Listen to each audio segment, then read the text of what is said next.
Hello class, welcome to my YouTube channel Namaste history. आज हम upload कर रहे हैं अपना पालमपुर का लास्ट पार्ट।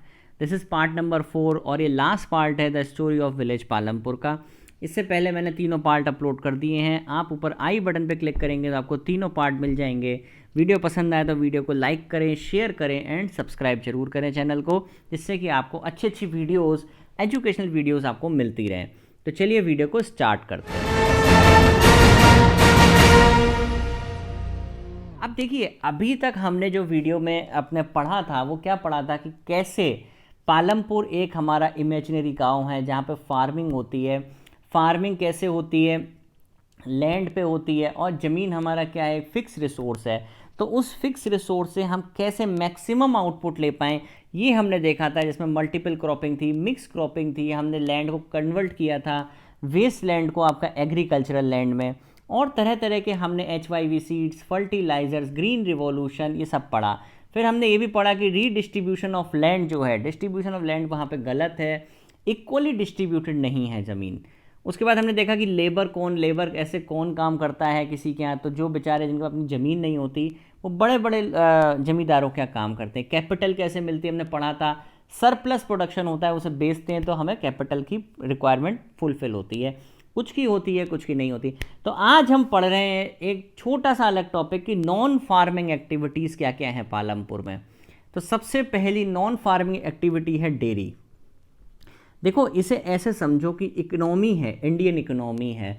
तो इंडियन इकोनॉमी में फार्मिंग भी होती है, जो कि मेन सेक्टर है भारत का, जय जवान जय किसान। लेकिन उसके साथ साथ अदर एक्टिविटीज़ भी होती है, जैसे डेयरी है, जैसे छोटी छोटी फैक्ट्रियाँ हैं, इंडस्ट्रीज़ हैं, बड़ी बड़ी मिलें हैं। तो ऐसा नहीं है, हर चीज़ इकोनॉमी के लिए ज़रूरी होती है। इसको ऐसे समझो, ये कोई कहानी नहीं है। ये क्या बताना चाह रहे हैं, इकोनॉमी के कंटेस्ट में बता रहे हैं कि भैया ये भी ज़रूरी है। वो तो है ज़रूरी, वो तो मेन फैक्टर है, लेकिन उसके साथ साथ और भी चीज़ें ज़रूरी हैं। तो सबसे पहले इन्होंने लिया डेयरी सिस्टम को।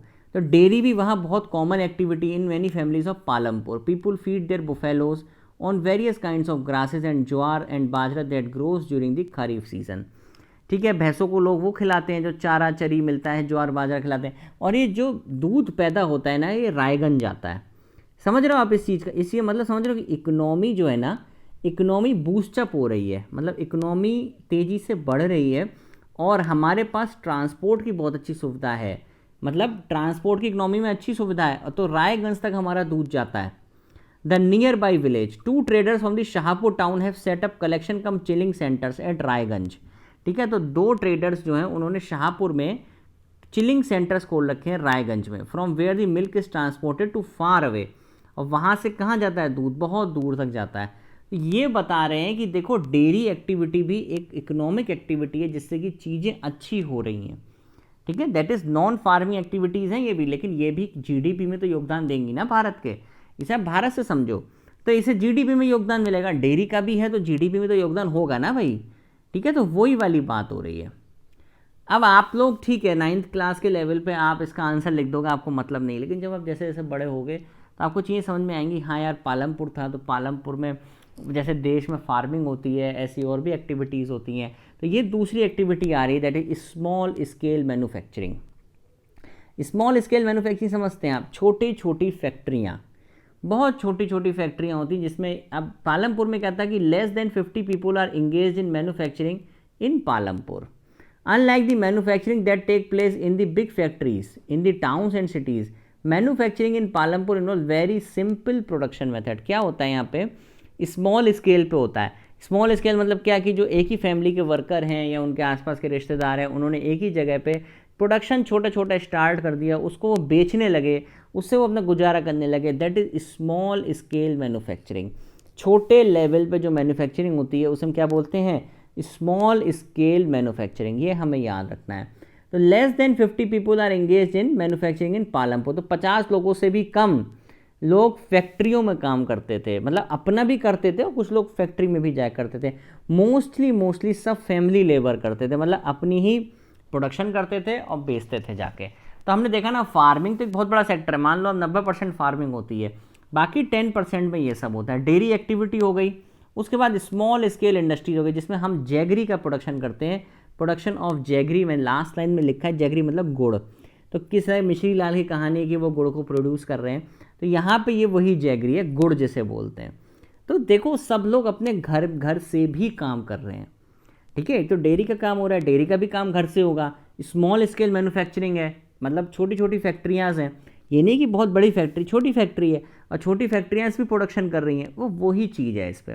तो नॉन फार्मिंग एक्टिविटीज़ हो गई है पालमपुर में। अब आप आगे देखो तो कुछ शॉपकीपर्स भी हैं पालमपुर में। अब भैया शॉपकीपर है मतलब दुकानदार, तो दुकानदार हमारे दो तरीके के होते हैं, हम सबको पता होना चाहिए। एक तो भैया होलसेलर होते हैं, एक रिटेलर होते हैं। तो वहाँ होलसेल मार्केट से लेके आते थे। देखो, the traders of Palampur are shopkeepers who buy various goods from wholesale market in the cities, और वो गाँव में लाके उसे बेचते थे, ठीक है। तो वहाँ पे बहुत सारे जनरल स्टोर भी थे जिसमें आपको आटा, चावल, गेहूँ, तेल ये सब मिल जाएगा। तो ये बताना चाह रहे हैं कि किस तरीके से चीज़ें चेंज हो रही हैं। आप देखो फार्मिंग भी है, साथ में डेयरी भी है, साथ में स्मॉल स्केल इंडस्ट्रीज भी, जैसे मिश्री लाल की कहानी देखी कि वो गुड़ कैसे मैन्युफैक्चर करते हैं। फिर भैया छोटी छोटी दुकानें भी हैं वहाँ पे।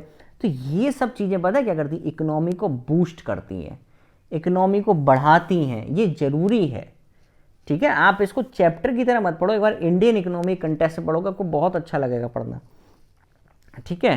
तो there are few general stores in the village हैं जिसपे आपका गेहूँ मिलता है, चावल मिलता है, शुगर मिलती है, टी मिलता है, सब कुछ मिलता है, ठीक है। ये चावल की टोकरी बनाई है मैंने, ठीक है, चावल खाओ। और last one non farming activity में आता है भैया ट्रांसपोर्ट। ट्रांसपोर्ट तो सबसे बड़ी चीज़ है, आपको पता है, ये माल भाड़ा इधर से उधर। ट्रांसपोर्ट नहीं होगा तो बहुत चीज़ें थम जाएंगी। तो there are variety of vehicles on the road connecting Palampur to Raiganj. तो रायगंज तक ट्रांसपोर्ट सिस्टम जोड़ता था। रिक्शा थे, तांगा थे, जीप थी, ट्रैक्टर, और people driving the traditional bullock cart and bogie are people in the transport service. तो कुछ लोग वहाँ ट्रांसपोर्ट का भी काम करते थे।